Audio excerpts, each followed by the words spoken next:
Biasa kalau kita pergi Puspakom, kita akan tutup minyak balik. Exhaust pipa tutup minyak. Biar dia tekan lah macam mana puas asap tadi. Saya buat begitu je. Bawa terus pergi Puspakom. Alhamdulillah. Macam lori ni, dia fuel pump mechanical. So, bila fuel pump mechanical, saya nak test lah.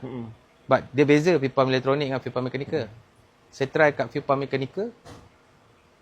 Asap sebelum ni memang kepuk lah. So, asap jadi Kurang sikit lah. kurang. Lepas tu, power memang datang lah. Power datang, minyak, jimat, everything semua. Saya pergi Puspakom. Saya pergi Puspakom. Saya tak cabut pendatang ni. Benda ni. Saya tak cabut. Saya tak adjust pun fuel pump. Biasa kalau kita pergi Puspakom, kita akan tutup minyak balik. Exhaust pipa tutup minyak. Biar dia tekan lah macam mana puas asap tadi. Saya buat begitu je. Bawa terus pergi Puspakom. Alhamdulillah. Lupa, masa tu lupa lah. Gamble. Game saja je lah. Sebab saya tak ada masa. Kita kelang kabut masa arrange masa. Memang saya kata, aku tak sempat nak pergi adjust fuel pump. Masuk je. Masuk Alhamdulillah. Lepas? Cakap lepas. Wah.